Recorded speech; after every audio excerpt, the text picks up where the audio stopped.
In the day's other headlines, a federal judge says he'll approve Purdue Pharma's latest deal to settle thousands of opioid-related lawsuits. The agreement would require the Sackler family to contribute up to $7 billion over 15 years to state and local governments, plus those directly harmed in the opioid crisis. They'd also have to give up control of the company.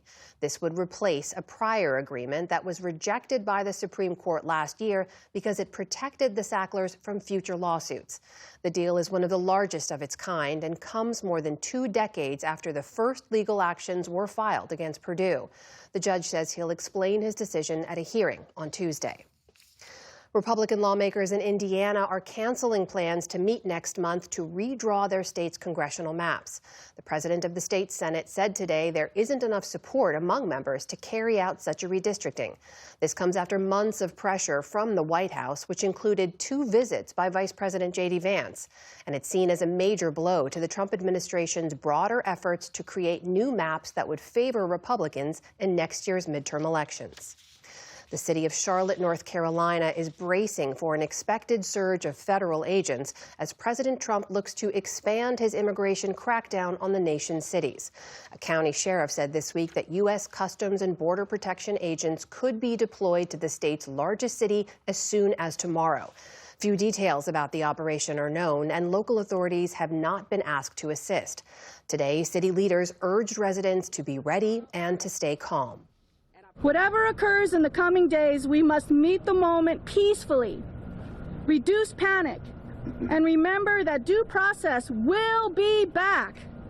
There will come a time when this regime ends and justice and due process will become the order of the day again. President Trump has insisted these immigration operations are needed in Democratic-run cities to fight crime and carry out his mass deportation agenda. Charlotte has been on the Trump administration's radar since the fatal stabbing in August of a Ukrainian refugee on a light rail train. The attacker, who is a U.S. citizen, has been charged with murder. The FAA is easing flight restrictions at 40 U.S. airports as the nation's air system gets back on its feet following the record-setting U.S. government shutdown.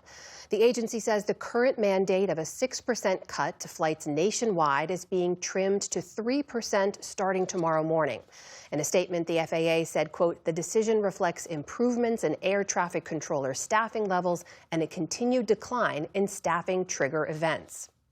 Separately, the Trump administration is officially dropping plans to make airlines compensate passengers for flight delays caused by carriers. The announcement formally puts an end to a Biden-era proposal that would have guaranteed flyers up to $300 for domestic delays of at least 3 hours and more for longer delays. Today's action follows an announcement by the Transportation Department in September, which said the rules led to, quote, unnecessary regulatory burdens for airlines. Passengers are still entitled to refunds if their flights are canceled and they choose not to rebook. President Trump signed an executive order today that would get rid of tariffs on a range of products. This includes tropical fruits, beef, coffee, and dozens of other commodities. It's the latest rollback to President Trump's aggressive global tariffs and comes as consumer prices remain a primary concern for U.S. voters. Separately, Switzerland and the White House say they've reached a framework trade deal following a sustained effort by Swiss officials to bring down steep U.S. tariffs. As part of the deal, Switzerland will invest $200 billion in the U.S. through 2028. And the U.S. will cut tariffs on most Swiss goods to 15%, matching the European Union's rate. In August, Trump hiked tariffs on Switzerland to 39%, the highest on any Western country. Swiss officials welcomed the deal, but acknowledged that it will take several weeks to take effect.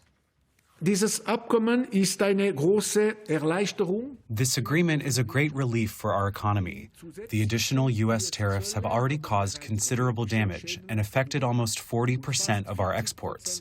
The Memorandum of Understanding now stabilizes the conditions for access to the U.S. market. The deal leaves tariffs on certain items in place, like Swiss watches, coffee, and one of Switzerland's most famous exports, cheese.